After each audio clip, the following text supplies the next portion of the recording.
గజం భూమి 13,500 రూపాయలతో 151 గజాల భూమి 20 లక్షలు మాత్రమే.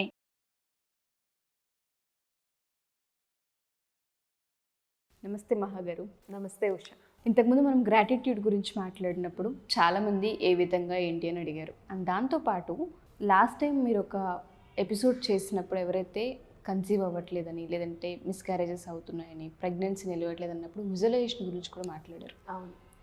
ఏ విధంగా మేనిఫెస్ట్ చేయాలి, మన థాట్స్ని ఏ విధంగా మార్చుకోవాలి అని అడిగే వాళ్ళు చాలా ఎక్కువ మంది ఉన్నారు. అవును. హెల్త్కి సంబంధించి చాలామందికి హోప్ ఉండదు. అది ఏ హెల్త్ అయినా, ఏ విధంగా ఉన్నా, ఎటువంటి హెల్త్ ఇష్యూ అయినప్పటికీ కూడా అటువంటి వాళ్ళకి మేనిఫెస్టేషన్ టెక్నిక్స్ ఏ విధంగా హెల్ప్ అవుతాయి అండ్ మీ దగ్గర గైడెన్స్ ఏ విధంగా ఉంటుంది? ఒకసారి మేనిఫెస్టేషన్ అంటే ఏంటి? మేనిఫెస్టేషన్ అంటే మనం ఏదైతే అనుకుంటామో దాన్ని రియాలిటీలోకి తెచ్చుకోవడం. మేనిఫెస్టేషన్ అన్నది only not for the money, even for the health. ఇలా మేనిఫెస్ట్ చేసుకొని, గ్రాటిట్యూడ్ చూపించుకొని, విజువలైజ్ చేసుకొని, తర్వాత ఏదైతే ఉన్నాయో వీటికి కొన్ని టెక్నిక్స్ ఉపయోగించి చాలా కథలు, ఎన్ని కథలు ఉన్నాయంటే చాలా కథలు ఉన్నాయి. ఇంకా అలాంటివి ఇది నిజమా కాదా అన్న వాళ్ళకి చాలా అపోహలు వస్తాయి. నేను ఇప్పుడు చెప్తున్నాను కాబట్టి ఏదో చెప్తున్నారు అనుకుంటున్నారు. బట్ ఎవరికైనా ఇంకా బిలీఫ్ సిస్టమ్ లేదు, ఇది అబద్ధమా నిజమా అనే వాళ్ళకి ఎవరికైనా కావాలనుకుంటే నేను ఒక వెబ్సైట్ చెప్తాను, దాంట్లోకి వెళ్ళి మీరు చెక్ చేయొచ్చు. thesecret.tv అని ఉంటుంది. దాంట్లోకి వెళ్ళి చెప్తే గ్రాటిట్యూడ్ ద్వారా మేనిఫెస్టేషన్ చేసి ఎంతమంది వాళ్ళ ఆరోగ్యాలు ఏవైతే ఆన్ సర్జరీ టేబుల్ మీదకి వెళ్ళిన వాళ్ళు బ్యాక్ వచ్చి వాళ్ళు హీల్ చేసుకునేటోళ్ళు చాలామంది ఉన్నారు. నేను చెప్పేదానికన్నాను మీరు ఈ వెబ్సైట్కి వెళ్ళి చెక్ చేస్తే only by using the manifestation techniques, ఏవైతే గ్రాటిట్యూడ్ టెక్నిక్స్ ఉపయోగించి వాళ్ళ హెల్త్ని వాళ్ళు ఎలాగా బ్యాక్ తెచ్చుకున్నారన్నది చాలా స్టోరీస్ ఉన్నాయి. సో మీరు అన్నట్టుగా మేనిఫెస్టేషన్, అసలు మేనిఫెస్టేషన్ అంటే ఏంటి, అసలు ఎందుకు చేయాలి మేనిఫెస్టేషన్, ఎప్పుడు మనం మేనిఫెస్టేషన్ అన్నది ఎందుకు చేయాలి, ఈ 3 క్వశ్చన్స్ మనకు మనం వేసుకోవాలి. ఎప్పుడైతే మేనిఫెస్ట్ చేయాలని అనుకుంటున్నామో ఈ 3 క్వశ్చన్స్ మనకు మనం వేసుకుందాం.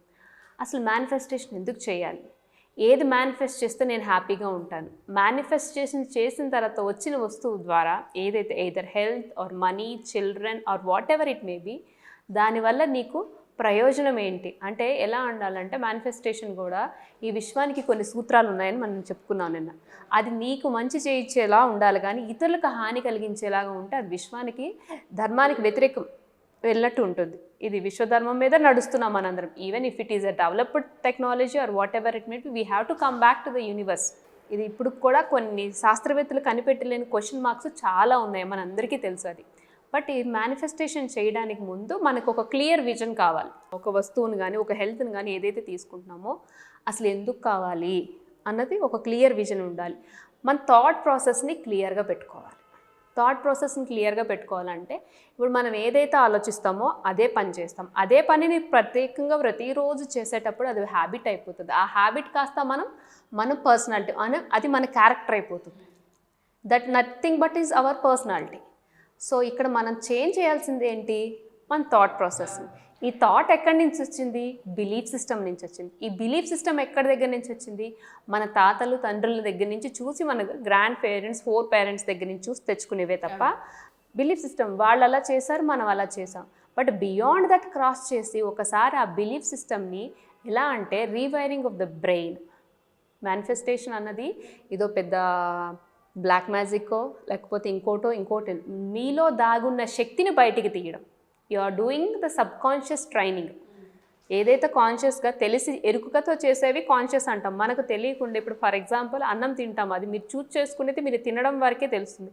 బట్ లోపలికి వెళ్ళి ఫ్యాట్, ప్రోటీన్, క్యాలరీస్, ఎక్కడికి ఏ ఆర్గాన్కి ఎంత ఇవ్వాలి, ఎంత ఏమంటుంది, లోపలేమో కొలత పాత్ర ఏమి ఉండదు. బట్ ఇవన్నీ ఎలా జరుగుతున్నాయి, సబ్కాన్షియస్గా జరుగుతున్నాయి.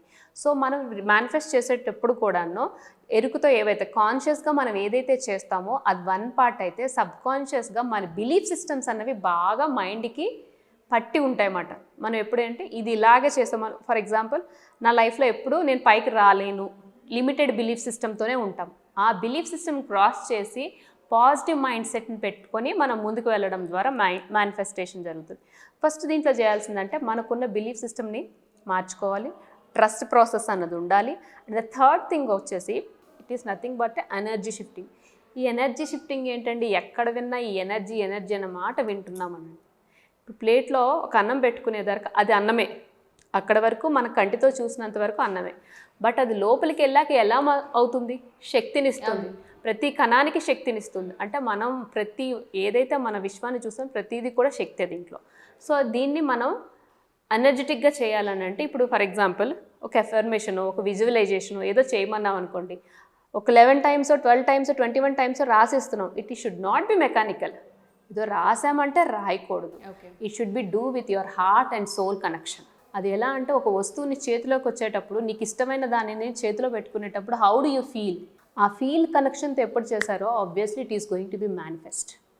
ఎప్పుడైతే ఏదో బండగా చేసుకొని వెళ్ళిపోతామో ఇట్ విల్ నాట్. సో దానికి మనం ఎప్పుడైనా మేనిఫెస్ట్ చేయాలని అనుకుంటే first change your belief system, clear thought, clarity. మీకు ఏం కావాలనుకుంటున్నారో క్లారిటీ ఉండాలి. ఒక ఫర్ ఎగ్జాంపుల్ మీరు ఏదో ఉద్యోగం తెచ్చుకోవాలి, ఒక కారు కొనుక్కోవాలన్నారు, సెకండ్ హ్యాండ్ అవ్వచ్చు, లేకపోతే చిన్న కార్ అవ్వచ్చు, విత్ ఇన్ ద బడ్జెట్ అవ్వచ్చు, out of the budget. But you have to be very specific with the colour and how many seats, what is the gear, what is the model, it's in your budget. ఇలా మాట్లాడు. The simultaneously హెల్త్కి వచ్చేసేటప్పుడు కూడా కొంతమంది ఏదైతే disease వస్తుందో ఇది నాకు ఎందుకు వచ్చిందని రోజు మనల్ని మనం విమర్శించుకునేది ఎక్కువ ఉంటుంది. You will not accept the situation. First accept చేయండి. యాక్సెప్ట్ చేసి మనకి ఎలా అయితే డిసీజ్ తట్టుకునే శక్తి ఉందో హీలింగ్ కెపాసిటీ కూడా మనలో ఉందనే విషయాన్ని గమనించరు, చెప్పినా ఒప్పుకోరు. సో ఆ హీలింగ్ కెపాసిటీ కూడా మన బాడీకి మించిన డాక్టర్ ఇంకెవరు ఉండరండి, అది చెప్పినట్టు మనం వింటే. సో దానికి ఏం చేయాలంటే మీ హెల్త్ ఎలా కావాలి, మీరు హెల్తీగా ఉండాలనుకుంటున్నారు, yes you should be healthy without any using the medicine or going to frequent visits to the hospital. ఇలా కోరుకోవాలి. మనం క్లారిటీ ఉండాలి, డౌట్ ఉండకూడదు. మనం ఏదైతే మేనిఫెస్ట్ చేస్తున్నామో వాటి పట్ల డౌట్ అవుతుందా లేదా అన్న మాత్రం ఎప్పుడు ఉండకూడదు. You should be very trust belief system అని ఉంటుంది. ఏదైతే ప్రాసెస్ జరుగుతుందో దాని మీద నమ్మకం పెట్టుకోవాలి, దాన్ని యాక్సెప్ట్ చేయాలి. యాక్సెప్ట్ చేసుకొని లెట్ గో. కొన్ని విషయాలు నిన్న మనం మాట్లాడుకున్నాం చూడండి, యాంగర్, ఈగో, గిల్ట్. ఇప్పుడు ఉన్న ప్రపంచం అంతా కూడా ఏంటంటే మనం కూడా కంపారిజన్తో స్టార్ట్ చేస్తాం. నాకుంది అది కంపారిజన్ అన్నది ఒక వెల్త్లోనే అంటున్నారు, మనీతోనో లేకపోతే వాళ్ళు ఇల్లు కొనుక్కున్నారు, వాళ్ళ పిల్లలు, ప్రతిదీ comparison with your children, family, spouse, తర్వాత మీకున్న ఇల్లు, ప్రతిదీ కూడా చీటికి మాటికి వదిలేసిన దగ్గర నుంచి ఈ రోజుల్లో ఉన్న కాంపిటేటివ్ వరల్డ్ కాంపిటీషన్ ఎంత ఉందో కంపారిజన్ కూడా అంతే ఉంది. సో ఆ కంపారిజన్ వద్దు. నీకు ఏం కావాలో తెలుసుకో. ఫస్ట్ ఎందుకు మేనిఫెస్ట్ చేస్తున్నావో ఫస్ట్ తెలుసుకో. అసలు నీకేం కావాలి మేనిఫెస్టేషన్లో, అది ఎప్పుడైతే ఆ క్లారిటీ థాట్ ఉంటుందో you will manifest it easily. Even baby కావాలనుకుంటున్నారు, కన్సీవ్ అవ్వలేకపోతున్నాం అనుకుంటున్నారు, ఫస్ట్ ఆ థాట్లో నుంచి నేను ఎప్పటికీ కన్సీవ్ అవ్వని థాట్ దగ్గర నుంచి టాపిక్ని కన్సీవ్ అయితే నా బేబీ ఇంట్లో ఉంటే ఇంట్లో అట్మాస్ఫియర్ ఎలా చేంజ్ అయిపోతుంది. ఆల్వేస్ బిజీ, టైం దొరకదు, మా ఇద్దరు మాట్లాడుకోవడానికి టైం ఉండదు, అందరికీ హడావిడిగా ఉంటుంది, sleepless nights, need to change the diaper, we need to go out, ఇలాంటివి ఎన్ని ఒక్కసారిగా ఇమాజిన్, విజువలైజ్ చేయమంటాం. ఏం విజువలైజ్ చేస్తారు? కళ్ళు మూసుకొని 2 నిమిషాలు మెడిటేట్ చేస్తే ఆ వస్తువుని ఒకటి కాదు. You should do with an emotion. ఆ ఎమోషన్ని, ఆ ఫీల్ ఎప్పుడైతే వస్తుందో obviously it will come into the reality. But అవేమీ చేయకుండా ఏదో మిషనరీగా చేస్తే మాత్రం it will not come into your life, రియాలిటీలోకి అన్నది రాదు. సో అది హెల్త్ అవ్వచ్చు, వెల్త్ అవ్వచ్చు, చిల్డ్రన్ అవ్వచ్చు, మనీ అవ్వచ్చు, ఏదైనా కూడా మనకు క్లారిటీ విజన్ ఉండాలి. విజువలైజ్ చేయండి అని అంటారు. విజువలైజ్ చేసేటప్పుడు ఆ ఎమోషన్తోని ఆ థాట్ని ఎప్పుడైతే యాడ్ చేస్తామో obviously it will come into the reality. And affirmations రాయమంటాం. ఎఫర్మేషన్స్ ఎందుకు రాయమంటారు ఉషా గారు? మన థాట్స్ చేంజ్ అవ్వడానికి, అండ్ దాంతోపాటు అదే పనిగా మనం చాంట్ చేస్తున్నాగా.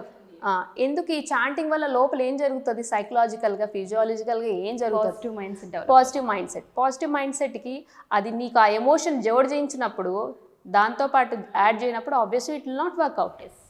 ఇక్కడ ఏంటి, బయట నువ్వు ఏదైతే నువ్వు కాన్షియస్గా ఏంటంటే నేను ఒక పనికిరాని వాడినని ఫిక్స్ అయిపోయావు, దీన్ని ఇప్పుడు రీవైరింగ్ చేస్తున్నావు అన్నమాట. I am very good at so and so work అని చెప్పి మీకు ఎఫర్మేషన్ ఇస్తున్నాం. అది ఎమోషన్కి ఎప్పుడైతే యాడ్ చేస్తాం అంటే సబ్ కాన్షియస్ ట్రైనింగ్.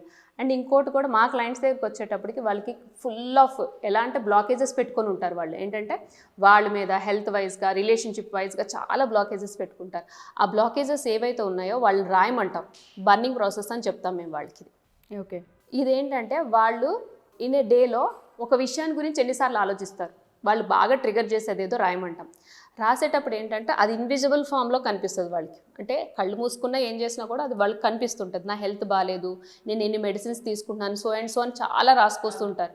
సో దానికి గల రీజన్స్ ఏంటి, నేను ఒకప్పుడు నా దగ్గర హెల్త్ బాగుండకపోవడానికి రీజన్ అప్పుడు కష్టపడ్డాను, లేకపోతే ఆ రోజు నాడు వాళ్ళు డబ్బులు ఇవ్వలేదు, ఇంకా చాలా రీజన్స్ ఉంటాయి. సో అవి రాయమంటాం. అవి రాయమన్నప్పుడు వాళ్ళు ఏమంటామంటే సబ్కాన్షియస్గా ఏవైతే ఫీడ్ చేసుకున్నారో కాన్షియస్ స్టేజ్లోకి తీసుకొస్తామన్నమాట. అవి ఎప్పుడైతే పేపర్ మీద పెడతారో ఆ పేపర్ మీద పెట్టేటప్పుడు వాళ్ళ బాధ అయితే ఏదవుతుందో మొత్తం అంతా పేపర్ మీదకి వస్తుంది. It is they are letting go, hold చేయట్లేదు. గ్రడ్జెస్ అన్నవి ఎప్పుడైతే హోల్డ్ చేసుకుంటున్నామో ఎనీ ఆర్గాన్ మీద ఒక్కొక్క ఆర్గాన్కి ఒక్కొక్క ఎమోషన్ పనిచేస్తుందండి. సో ఆ ఎమోషన్ మీద ఇంపాక్ట్ అయ్యి ఉంటుంది. ఫ్యాటీ లివర్స్ కానీ, యాంగర్ ఇష్యూస్, లేకపోతే మోకాళ్ళ నొప్పులు వస్తున్నాయి, they didn't do anything in their life, వాళ్ళ లైఫ్లో ముందుకు ఏది సాధించలేకపోయినా, అంటే ఒక్కొక్క ఎమోషన్కి ఒక్కొక్క ఆర్గాన్ ఎఫెక్ట్ అవుతుంది మనకి. ఓకే. సో అది గమనించుకుంటే ఇది ఈజ్ అ డీప్ సైన్స్ అది. సో ఎప్పుడైతే మనము లెట్ గో చేసేస్తామో, థాట్స్ని చేంజ్ చేసి అది వదిలేస్తామో, మీ రియాలిటీలోకి రావడానికి ఛాన్సెస్ ఉంటాయి. ఓకే. సో ఇంత ప్రాసెస్ని పెట్టుకొని మనము నాకు రావట్లేదు, నేను మేనిఫెస్ట్ చేశాను హెల్త్ కానీ ఏది కానీ, ఫస్ట్ ఏదైతే ఉన్న హెల్త్, ఇప్పుడు ఫర్ ఎగ్జాంపుల్ ఒక ట్యాబ్లెట్ మీద ఉన్న డయాబెటిక్ పర్సన్ ఇన్సులిన్ మీదకి వెళ్ళిపోతున్నాడు. ఇన్సులిన్ మీదకి వెళ్ళిపోయేటప్పుడు నెక్స్ట్ స్టేజెస్ ఏంటంటే నెమ్మదిగా కంటి చూపు మందగిస్తుంది, నెక్స్ట్ స్కిన్, తర్వాత గ్యాంగ్రీన్, తర్వాత కిడ్నీస్, ఇలా ఒక్కొక్కటి పోతున్నాయి. సో ఒకసారి డయాబెటిక్ వచ్చిందనగానే వాళ్ళు ఆ ఆలోచనలు ఎలా ఉంటాయంటే నెక్స్ట్ ఇది అని వాళ్ళే మేనిఫెస్ట్ చేసేసుకుంటారు. అంటే వచ్చేసిందని ముందే ఫీల్ అయిపోతారు. సో అలా కాకుండా ఈరోజు ఇంత ఎంఎల్ తీసుకున్నాను, దీనికన్నా తక్కువ తీసుకుంటా, నెక్స్ట్ మంత్ డాక్టర్ దగ్గరికి వెళ్ళి ఇలా ప్రిస్క్రిప్షన్ రాయించుకుంటా, లేకపోతే నేను ఈ మంత్ కన్సీవ్ అవ్వలేకపోయాను, ఒక 3 months నేను పర్టికులర్గా ఈ లైఫ్ స్టైల్ని మేనిఫెస్ట్ చేసుకొని, విజువలైజ్ చేసుకొని, అఫర్మేషన్స్ రాసుకొని ఇలా ముందుకు వెళ్తాను అని ఎప్పుడైతే ఊహించుకుంటో ఆబ్వియస్లీ అది మనీ అవ్వచ్చు, పిల్లలు కావచ్చు, హెల్త్ కావచ్చు, ఏదైనా మన లైఫ్లోకి రియాలిటీలోకి వచ్చే ఛాన్సెస్ చాలా ఎక్కువ ఉన్నాయి. సో ఎవరైనా సరే ఇట్లా మేనిఫెస్టేషన్ త్రూ హెల్త్ హీల్ చేసుకోవాలనుకున్నా, లేదా కొంతమంది కన్సీవ్ ఇష్యూస్ అండ్ దాంతోపాటు హెల్త్కి సంబంధించి ఏ ప్రాబ్లం ఉన్నా సరే ఒక 3 days మీతో ట్రావెల్ అవ్వాలి అంటే, ఇంతకుముందు కొన్ని క్లాసెస్ తీసుకున్నారు కాబట్టి అలా ఏమైనా క్లాస్ తీసుకునే అవకాశం కానివ్వండి, అపాయింట్మెంట్ కానివ్వండి మన దగ్గర అవైలబుల్ ఉంది అంటారు? ఖచ్చితంగా ఉషా, ఎవరికైతే I'm requesting to the audience సిన్సియర్గా, ఏదో ఎవరైతే సీరియస్గా మా హెల్త్ మాకు కావాలి అనుకునే వాళ్ళకంటే I'm ready to help them with whole heartedly. Thank you మహా గారు, thank you so much. So ఎవరైనా సరే మా ఈ ఎపిసోడ్ కనుక చూస్తే manifestation techniques and gratitude techniques, దాంతోపాటు ఈ క్లాస్లో జాయిన్ అవ్వాలి అనుకున్నా, లేదా పర్సనల్ అపాయింట్మెంట్ తీసుకోవాలి అనుకున్నా, కింద స్క్రోల్ అవుతున్న కాంటాక్ట్ నెంబర్ని కాంటాక్ట్ చేస్తే మహా గారి టీం మీకు పూర్తి వివరాలను అందిస్తారు.